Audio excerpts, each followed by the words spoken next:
chaque fois, ma mâchoire s'est resserrée subtilement, imperceptiblement, jusqu'au jour où, épuisée, je me suis déposée sur le bord de la rivière du Nord et j'ai lu libérer la colère. Recueil collectif de femmes qui partageaient avec vulnérabilité et courage comment ils ont été agressées, humiliées, invalidées. Elles rageaient « Assez, tabarnak! » Et elles avaient des crises de bonnes raisons de rager. Et, sans savoir pourquoi, je suis devenue complètement turned on. Comme un frisson qui te traverse le corps et qui fait vibrer les parties qui s'étaient endurcies.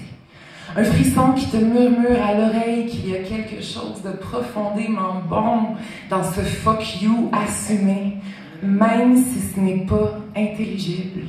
Même si tout ton conditionnement social t'amène à croire que la colère, c'est mal, que ça entretient le ressentiment, que ça envenime des situations déjà assez tordues comme ça, que ça va te détruire à petit feu, qu'il faut lâcher prise.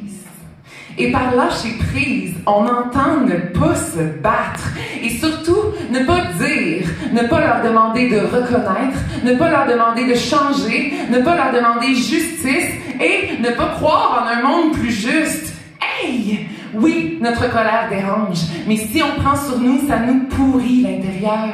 Oui, on est forcé de la présenter dans un bel emballage de velours avec des rubans pour qu'elle soit recevable.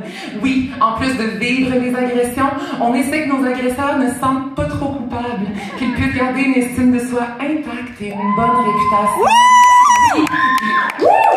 Oui, il y a des systèmes qui ne font que nous donner une raison de plus de vouloir hurler de colère sans nous donner d'espace pour la décharger.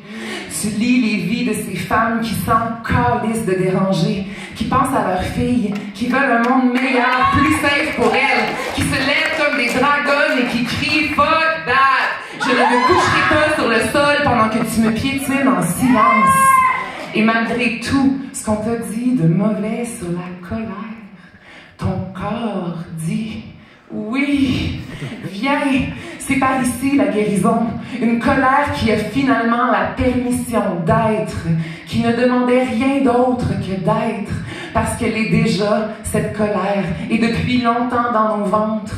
Ça fait qu'on a besoin de sisters avec qui on va hurler dans le bois, là où il y a de l'écho, comme pour être sûr que la montagne, elle, au moins, nous entend. De sisters avec qui on guérit tendrement, les yeux mouillés à porter ce grand deuil de ne jamais avoir justice.